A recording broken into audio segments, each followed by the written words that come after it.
Hi guys, welcome back to my YouTube channel. ಇವತ್ತು ನಾನು ಯಾವ ತರ ವಿಡಿಯೋ ಮಾಡ್ಲಿ ಅಂತ ಯೋಚನೆ ಮಾಡ್ತಾ ಇದ್ದೀನಿ. ಸೊ ಅದೇ ಏನ್ ಮಾಡ್ಲಿ ಅಂತ ಯೋಚನೆ ಮಾಡ್ತಾ ಇದ್ದೆ. ಓಹ್, ಐಡಿಯಾ ಬಂತು. ಸೊ ನನ್ನ ಹೇರ್ ಕೇರ್ ರುಟೀನ್ ನಿಮ್ ಜೊತೆ ಶೇರ್ ಮಾಡ್ಲಾ. ತುಂಬಾನೇ ದಿನ ಆಯ್ತು, ನಾನು ಆಯಿಲ್ ಕೂಡ ಹಚ್ಚಿಲ್ಲ. ಸ್ವಲ್ಪ ಡ್ರೈನು ಅನಿಸ್ತಾ ಇದೆ. ಸೊ ಇವತ್ತು ನಾನು ಹೇರ್ ಕೇರ್ ಯಾವ ತರ ಮಾಡ್ಕೋತೀನಿ, ಎಷ್ಟ್ ದಿನಕ್ಕೊಂದ್ಸಲ ಮಾಡ್ತೀನಿ ಅನ್ನೋದೆಲ್ಲ ನಿಮ್ ಜೊತೆಗೆ ಶೇರ್ ಮಾಡ್ತೀನಿ. ಸೊ ಅದಕ್ಕೂ ಮುಂಚೆ ನೀವು ದಯವಿಟ್ಟು ಇನ್ನ ಸಬ್ಸ್ಕ್ರೈಬ್ ಮಾಡಿಲ್ಲ ಅಂದ್ರೆ ನನ್ನ ಚಾನೆಲ್ನ ಪ್ಲೀಸ್ ಸಬ್ಸ್ಕ್ರೈಬ್ ಮಾಡಿ. ಅದೇ ಇವಾಗ ತೋರಿಸ್ತೀನಿ ನಾನು ಯಾವ ತರ ಮಾಡ್ಕೋತೀನಿ ಅಂತ. ಇಲ್ಲಿ ಮೊದಲು ನಾನು ಒಂದು ಪಾತ್ರೆಗೆ 2 ಗ್ಲಾಸ್ ಆಗುವಷ್ಟು ನೀರ್ನ ಹಾಕೋತಾ ಇದ್ದೀನಿ. ಸೊ ಇವಾಗ 2 ಗ್ಲಾಸ್ ನೀರ್ ಆಗಿದೆ. 2 ಗ್ಲಾಸ್ ಆದ್ಮೇಲೆ ಇದಕ್ಕೆ ನಾನು ಒಂದು 2 ಚಮಚ ಫ್ಲಾಕ್ಸ್ ಸೀಡ್ಸ್ ನ ಹಾಕೋತೀನಿ. ಹಾಕ್ಬಿಟ್ಟು ಸ್ವಲ್ಪ ಮಿಕ್ಸ್ ಮಾಡ್ಬೇಕು. ನೀವು ಚೆನ್ನಾಗಿ ಮಿಕ್ಸ್ ಆದ್ಮೇಲೆ ಇದೊಂದು ಬಾಯ್ಲ್ ಬರ್ಬೇಕು. ನೋಡಿ ಚೆನ್ನಾಗಿ ಎಷ್ಟು ಚೆನ್ನಾಗಿ ಕುಯ್ತಾ ಇದೆ ಅಂತ. ಸೊ ನೀವು ಆ ಕನ್ಸಿಸ್ಟೆನ್ಸಿನ ನೋಡ್ಬೋದು, ತುಂಬಾ ಸ್ಟಿಕ್ಕಿ ಇದೆ. ಸೊ ಈ ತರ ಕನ್ಸಿಸ್ಟೆನ್ಸಿ ಇರ್ಬೇಕು. ಅಂಡ್ ಇನ್ನೊಂದೇನಂದ್ರೆ, ನಾನು ಪಾರ್ಲರ್ಗೆ ಹೋಗಿ ಸ್ಪಾ ಮಾಡ್ಕೊಳ್ಳಿಕ್ಕೆ ಒಬ್ಬೊಬ್ರಿಗೆ ಅಫೋರ್ಡೆಬಲ್ ಇರುತ್ತೆ, ಬಟ್ ಒಬ್ಬೊಬ್ರಿಗೆ ಮಾಡ್ಕೊಳಕ್ ಆಗಲ್ಲ. ಸೊ ಅದಕ್ಕೆ ನಾನು ಮನೆಯಲ್ಲೇ ಯಾವ ತರ ಮಾಡೋದು ಅಂತ ಇವಾಗ ಹೇಳ್ತಾ ಇದ್ದೀನಿ ನಿಮ್ಗೆ. ಸೊ ಇದಾದ್ಮೇಲೆ ಇವಾಗ ನಾವು ಒಂದು ಪಾತ್ರೆಯಲ್ಲಿ ಅದನ್ನ ಸೋಸ್ಕೋಬೇಕು ಫಿಲ್ಟರ್ ಯೂಸ್ ಮಾಡ್ಕೊಂಡು. ಈ ಸ್ಟೆಪ್ ಸ್ವಲ್ಪ ಕಷ್ಟ ಆಗ್ಬೋದು, ಯಾಕೆಂದ್ರೆ ತುಂಬಾ ಅದು ಕನ್ಸಿಸ್ಟೆನ್ಸಿ ಸ್ಟಿಕ್ಕಿ ಇರೋದ್ರಿಂದ ಸ್ವಲ್ಪ ಕಷ್ಟ ಆಗುತ್ತೆ. ಬಟ್ ನೋ ಪ್ರಾಬ್ಲಮ್, ವರ್ತ್ ಇರುತ್ತೆ ಇದು ಮಾಡ್ಕೊಂಡ್ರೆ. ಸೊ ಇವಾಗ ನೀವು ನೋಡ್ತಾ ಇರ್ಬೋದು, ನಾನು ಫಿಲ್ಟರ್ ಮಾಡ್ಕೊಂಡಿದ್ದೀನಿ. ಇದಕ್ಕೆ ನಾನು 2 ಚಮಚದಷ್ಟು ಕರ್ಡ್ನ ಹಾಕ್ತಾ ಇದ್ದೀನಿ, ಮೊಸರನ್ನ.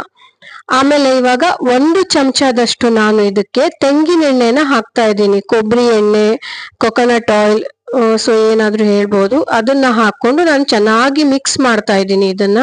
ಇವಾಗ ಪೇಸ್ಟ್ ರೆಡಿ ಆಗಿದೆ. ಸೊ ಇದನ್ನ ಹಚ್ಕೊಳ್ಳೋದು ಹೇಗೆ ಅಂತ ತೋರಿಸ್ತೀನಿ.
ಇವತ್ತಿನ ಹೇರ್ ಕೇರ್ ರುಟೀನ್ ನ ತೋರಿಸಿದೀನಿ. ಹೋಪ್ ನಿಮ್ಗೆಲ್ಲ ಇಷ್ಟ ಆಗಿದೆ ಅನ್ಕೋತೀನಿ.